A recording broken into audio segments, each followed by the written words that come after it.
श्री गणेशाय नमः। श्री सरस्वते नमः। श्री गुरुभ्यो नमः। जगद्गुरु नरेंद्राचार्य महाराज की जय। सद्गुरु काडसिद्धेश्वर महाराज की जय। संत शिरोमणि गजानन महाराज की जय। आद्य जगद्गुरु रामानंदाचार्य महाराज की जय। सियावल्लभ रामचंद्र की जय।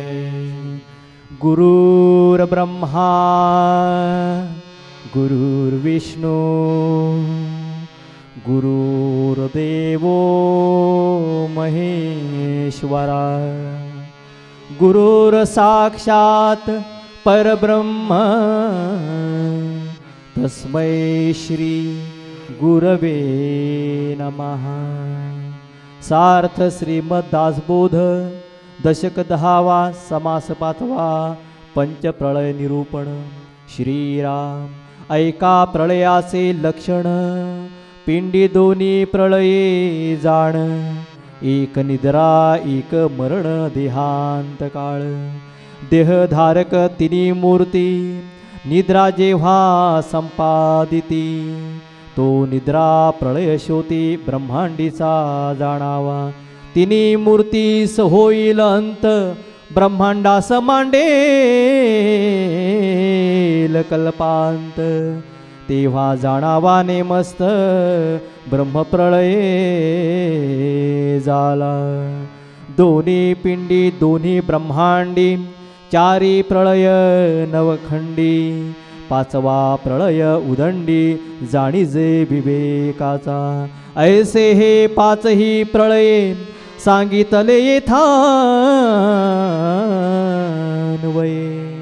आता हे अनुभवासये ऐसे करू। पुंडलीक वरदे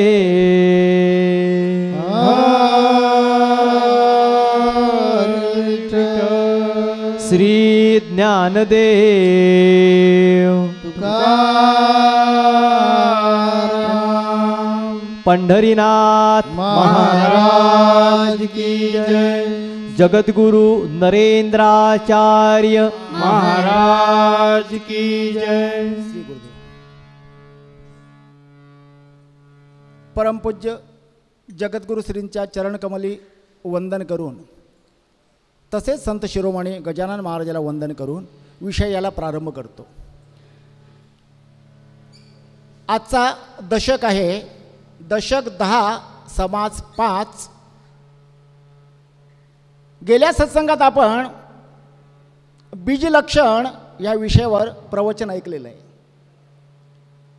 म्हणजे सृष्टीची निर्मिती कशी होते, स्थिती निर्मिती झाली। पण ज्या क्रमाने सृष्टीची निर्मिती झाली त्याच क्रमाने तिचा ऱ्हास होतो, त्याला प्रलय म्हणतात। आणि तो प्रलयात दशक 10 जगज्योती नाम दशकाचं नाव। जगज्योती याचाच अर्थच असा आहे ब्रह्मदेवाच्या संकल्पातून सृष्टी निर्माण झाली। तो संकल्प ज्ञानमय जाणीवपूर्वक सामर्थ्यवान सत्य होता। आणि त्याचाच नंतर ऱ्हास कसा होतो हे पंचप्रलय ह्या विषयामध्ये आपण ऐकायचं आहे। आता प्रलयाचे वर्णन 5 प्रकारे समर्थ रामदास स्वामींनी केलेले आहेत। ह्या नवखंड पृथ्वीमध्ये 5 प्रकारचे प्रलय होतात। त्याच्यातले 2 प्रलय पिंडामध्ये आणि 2 प्रलय ब्रह्मांडामध्ये। आता ब्रह्मांड आणि पिंड याचं साम्य विज्ञानाने सुद्धा मान्य केलेलं आहे। मायक्रोकॉस्म आणि मॅक्रोकॉस्म, पिंड आणि ब्रह्मांड। जी पंचतत्व आणि 3 गुण अष्टधा प्रकृतीने सृष्टी निर्माण झाली तीच आपल्या देहात आहे। म्हणजे हे पिंड म्हणजे ब्रह्मांडाचं प्रतीक। आणि ह्या पिंडामध्ये पहिले 2 प्रलय घडून येतात, आपल्याला अनुभवाचे आहेत परंतु कळत नाहीत। तर पहिला प्रलय आहे निद्रा प्रलय, झोपणे। म्हणजे जागृतीचा ऱ्हास होणं, जागृतीचा लय होणं, जागृती नष्ट होणं। आणि तात्पुरता प्रलय असतो. पण हे तात्पुरत्या प्रलयामध्ये सुद्धा व्यावहारिक जीवनातील विवेकाची कर्म सर्व थांबली जातात. आणि जेव्हा दुसऱ्या दिवशी जागृतीच्या संकल्पनेने उठतो, पूर्वरथ गाडी रुळावर येते. हा निद्रा प्रलय नित्य अनुभवाचा आहे. अति झोपाळू माणूस असेल तर बरं म्हणेल, माझी झोप याच्यात पण लिहिलेली आहे.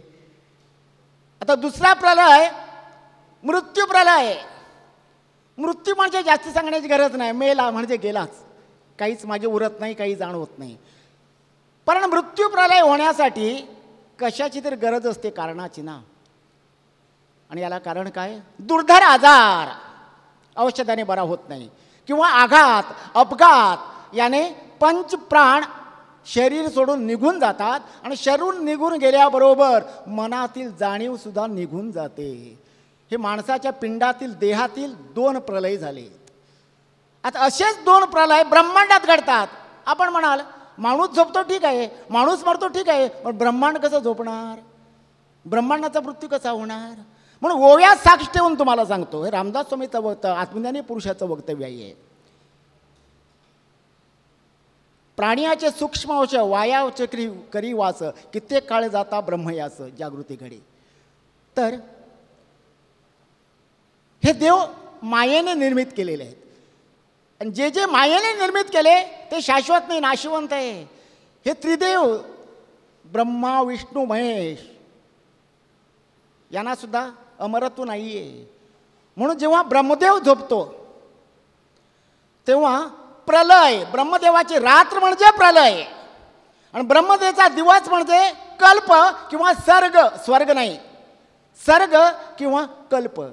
आता आमचा दिवस सूर्योदयापासून सुरुवात होतो, सूर्योदयापर्यंत असतो. 8 प्रहराचा दिवस असतो. त्याच्या सूर्यास्तानंतर रात्र आपण मानतो आणि आपल्या दिवसाला वार म्हणतात. पण ब्रह्मदेवाच्या दिवसाला कल्प किंवा सर्ग म्हणतात. आणि हा सर्ग किंवा कल्प याचा कालावधी किती? 4 अब्ज 32 कोटी वर्षाचा. आणि जेव्हा देवाचा दिवस संपतो, ब्रह्मदेव झोपी जातात, तेव्हा प्रलय सुरू होतो. आणि प्रलयाची लक्षणं काय?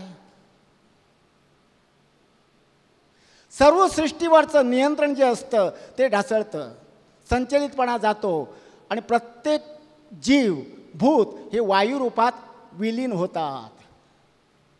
म्हणजे सृष्टीचा लय होतो. असं कित्येक वर्ष चाललं. काही वर्षानंतर परत त्याला जाग येते. जाग आल्यानंतर जगज्योतीच्या नियमानुसार, त्या संकल्पनेनुसार परत ब्रह्मदेव ते सर्व जीवजंतू एकत्रित करून सृष्टी निर्माण करतात. हा ब्रह्मदेवाचा रात्र म्हणजे प्रलयाचा प्रकार. आणि इथे मृत्यू प्रकार पण आहे. जसं माणसाला निद्रा प्रलय, मृत्यू प्रलय. पण हा मृत्यू प्रलय कसा? हा महाप्रलय, काही शिल्लक असत नाही. निद्रा प्रलयामध्ये सृष्टी गोळा होते, एकत्रित होते, सर्व जीवजंतू नष्ट पावतात आणि नवखंड भुवनातील चराचरातील सर्वच व्यवहार ठप्प मृत्यू प्रलयामध्ये घडतात. म्हणजे त्याचा जो कालमान आहे, कालगणनेनुसार 4 अब्ज 32 कोटी वर्षाचा आहे, तो संपतो. आणि अशा वेळी याची लक्षणं काय? 100 वर्ष आकाशात ढग दिसत नाहीत. ढग नाही म्हणजे पाणी नाही, म्हणजे पाऊस नाही, दुष्काळ, पाण्याचं दुर्भिक्ष. अशा वेळी पृथ्वीला तडे जातात, पृथ्वीला तडे जातात, डोंगर कोसळतात आणि 12 कलाने सूर्य प्रकाशित होतो. आता दशक 8 समाज 4 मध्ये या सूर्याच्या 12 कला आपण ऐकलेल्या आहेत. हा विषय नसला तरी आठवण करून देतो. आपण 33 कोटी देव म्हणतो. 33 कोटी म्हणजे 33 प्रकारे देवाचं वर्गीकरण केलेलं आहे. त्याला काय म्हटलेलं आहे? 12 सूर्य म्हटलेलं आहे. म्हणजे वर्षाचे 12 महिन्याचे सूर्याला 12 नावं आहेत. तो एक पद्धत एकाच वेळी प्रखरतेने प्रकाश देतो. त्यावेळी पृथ्वीची हालत काय असेल? जमिनीला तडे पडतात, पृथ्वीवर आगीचे डोंब उसळतात आणि ही आग पाताळात गेल्यानंतर तिथला शेषनाग विष ओकायला लागतो आणि पृथ्वी भस्मसात होते. आता सृष्टीचा लय कसा होतो? ज्या स्थितीने निर्मिती झाली त्याच्या उलट गतीने निर्मिती. सृष्टीची निर्मिती कशी? आकाश, वायू, अग्नी, पाणी, पृथ्वी. आणि लय असताना अगोदर पाणी, अगोदर पृथ्वीचा नाश, त्याच्यानंतर जल, त्याच्यानंतर अग्नी, त्याच्यापासून वायू आणि वायू पासून जाणीव. आता पृथ्वी पेटायला लागल्यानंतर, दाह निर्माण झाल्यानंतर सर्व जीवसृष्टी वायूमध्ये विलीन होते आणि वायूमध्ये विलीन झाल्यानंतर वायूचं साम्राज्य चालतं आणि वायूच्या झडपेत अग्नी विझतो. अग्नी विझल्यानंतर हा जो सूर्याचा ताप चालू आहे त्याने तत्व परिवर्तित होतात, एका दुसऱ्या परिवर्तित होतात. अग्नी पाणी शोषून घेतो. आता अग्नी पाणी शोषून घेतो. तुम्हाला वाटेल आगीत पाणी टाकलं तर आग विझेल, शोषून कसा घेणार? म्हणजे ते बाष्पीभवन, अग्नीच्या उष्णतेने त्याची वाफ होते, ती नवखंडात पसरते, परंतु ब्रह्मांडात पसरते, परंतु परमब्रह्मात जात नाही. आपण आता ब्रह्मात आहोत, आपण परब्रह्मात गेलं पाहिजे. परब्रह्मात होण्यासाठी लयाची गरज आहे. आणि त्यावेळी ब्रह्मा विष्णू महेश त्रिगुण रजगुण ही तत्वसुद्धा, ईश्वर शक्तीसुद्धा त्या वायू रूपात विलीन होते आणि ब्रह्मा कल्प, त्याला ब्रह्मप्रलय म्हणतात, याची सुरुवात होते. हे 4 झाले. पण 5वा अतिश्रेष्ठ महत्त्वाचा दैनंदिन जीवनाला परिवर्तन करून गती देण्याचा ताकदीचा प्रलय म्हणजे का? विवेक प्रलय. हा विवेक म्हणजे काय? आला कुठून? साधक बाधक सारासार विचार करून जे हिताचं त्याचा स्वीकार करणं, नाही त्या गोष्टीचा त्याग करणं. आता ही सृष्टी, दृश्यमय जग, याच्यात मन आकर्षित झालेलं आहे. त्याच्यापासून ते बाजूला कडून हे दिसतं ते सत्य नाही, तर सत्य काय आहे? ब्रह्मसत्यम जगन मिथ्या.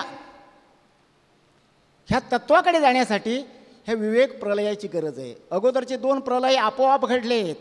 हा 5वा प्रलय आहे, घडवावा लागतो. देहबुद्धीच्या माणसाच्या अंतर्मनामध्ये हा प्रलय घडवावा लागतो. प्रलय घडवणं म्हणजेच काय?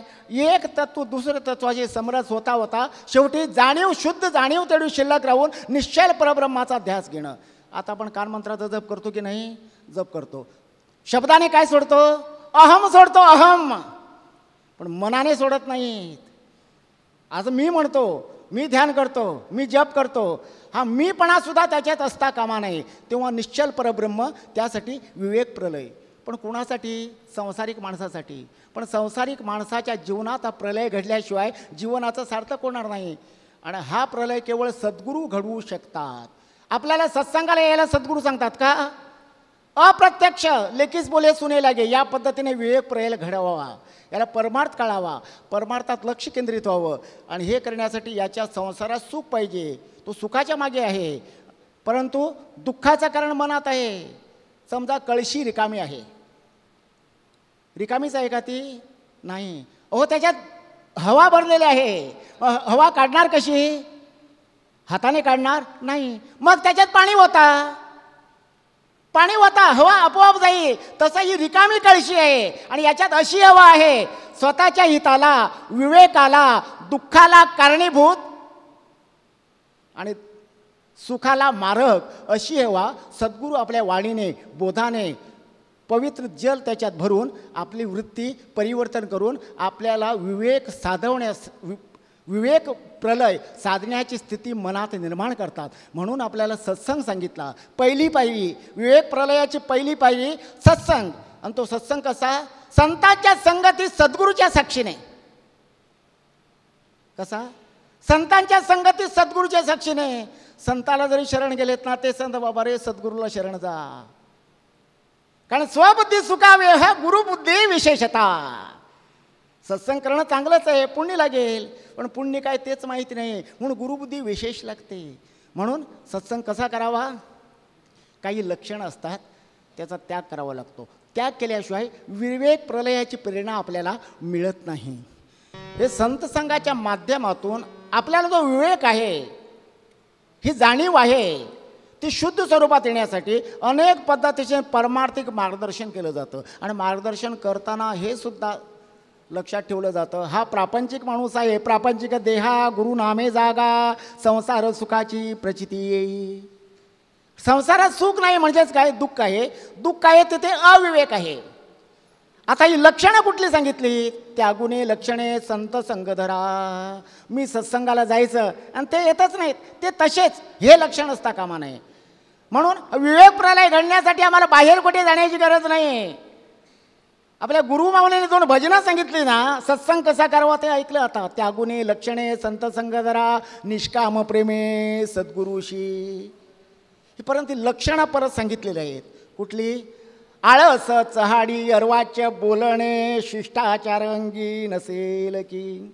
पराधीन धन आपुले म्हणेन भित्रा आणि उन्मत असून पापी. अज्ञान आणि अविश्वासी असे हिंसक कपटी खट्याळ असे नाटकी. विद्या वैभवहीन लक्ष्मीहीन शांतीहीन विवेकहीन संशयितो. समय नेणे प्रयत्न नेणे काहीच नेणे अभागी. कुविद्येचे जणू कोठा रचतो. नरेंद्र म्हणे आण मज काढ सिद्धा. नरेंद्र म्हणे आण मज काढ सिद्धा. ऐसी कुविद्येची लक्षणे त्यागा. आता कळलं ना सत्संग का करायला सांगतात? आम्ही बाजारातला कांदा खात नाही. आज माझा उपवास, बाजाराचा कांदा खात नाही. विज्ञान माहीत नाही, रजोगुण माहीत नाही, तमोगुण माहीत नाही, पण आतमध्ये सडलेला कांदा काढतच नाहीत. आतमध्ये सडलेली लसूण काढतच नाहीत. पण हा सडलेला अज्ञानाचा कांदा, कुलक्षणाचा कांदा हा जावा म्हणून विवेक प्रलय सद्गुरू घडवून आणतात. आणि सद्गुरू वांचोनी सापडे ना सोय. अशी तरतूद, सत्संगाची तरतूद टाटा बिर्ला करू शकत नाहीत, अंबानी करू शकत नाही, पैसेवाला करू शकत नाहीत, परंतु सद्गुरू करू शकता. ही तजवीज करून दिलेली आहे. म्हणून तगमगीने सांगतात पुढच्या सत्संगाला ते या. हा, कारण तुमच्यात विवेक प्रलय घडवून आणायचं आहे. आणि कुणाला? देहबुद्धीच्या माणसाचा विवेक प्रलय घडण्यासाठी हे सतत असं काही तात्विक बोध त्याला जीवनात असणं गरजेचं आहे. आपण दुःख घेऊन येतो, पण हे पण कळावं लागतं. सत्संगात आल्यानंतर समस्याचं काय सांगितलं? भक्ती कशी करावी? व्यावहारिक माणूस दुःखात सतत चिंतनात असतो. चिंतेचं असतं, सुखाचं नसतं. म्हणून व्यवहारी प्रपंची जनमग्न होई दुःखाने त्यांचे मन खिन्न. परमार्थाच्या खुळ्या भावनेनं विढले त्यांना अंधश्रद्धेनं. समस्या जीवनाच्या ऐकून सांगे दुःखाचे त्यांना कारण. सुखाची हमी त्यांना देऊन भक्तीत वळवी त्यांचे मन. भक्ती मार्गातून देई मनी सबलता. देई मनी सबलता. ऐका स्वामी नरेंद्र भक्ती गीता. आम्ही दुःखाने व्यतीत असून सुख चुकीच्या पद्धतीने शोधतो. आणि चुकीच्या पद्धतीने मन अंधश्रद्धेकडे गेलं, विवेकाचा प्रलय होत नाही. आणि प्रलय होण्यासाठी म्हटलं तुला सुखाची शाश्वती दिली, पण भक्ती कर. भक्तीचं माध्यम काय? लीलामृत ग्रंथ भक्ती साधन. करावे नित्य त्याचे वाचन. तसाच नाम जप करून करावे नरेंद्राचे पूजन. अहित चिंतू नका इतरांचे वाया जाईल फळ भक्तीचे. तुम्ही जगा दुजा जगवा. करा संत संग हा बरवा. हे तत्व पाळता भक्ती होई फलद्रुपा. भक्ती होई फलद्रुपा. ऐक स्वामी नरेंद्र भक्ती कथा. ऐक स्वामी नरेंद्र भक्ती कथा.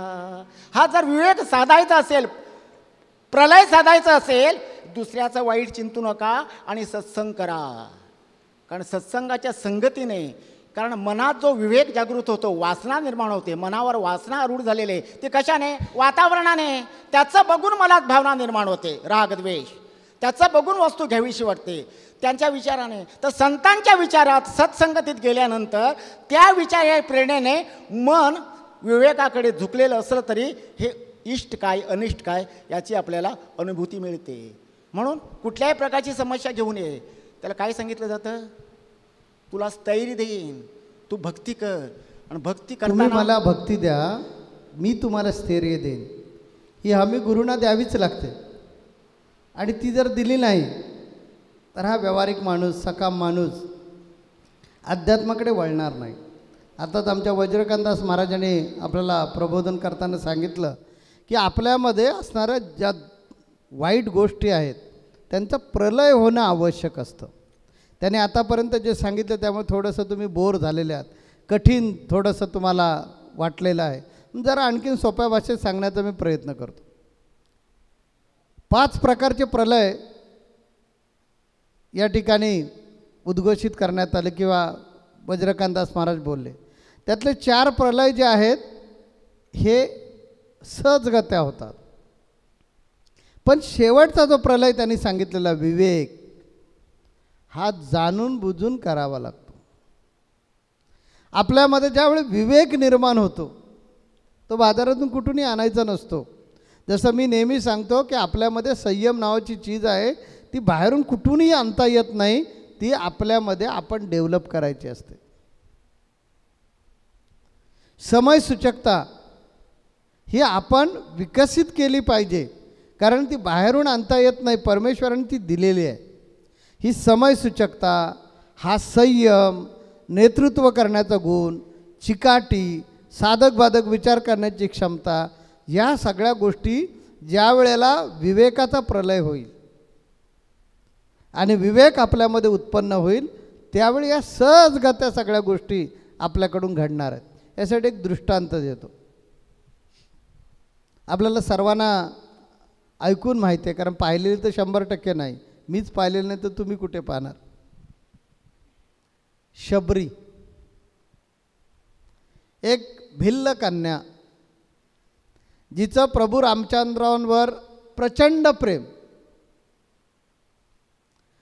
हृदयाचे कान करून ती भगवान प्रभू रामचंद्रांची वाट बघत होते. तिचा अभंग आहे,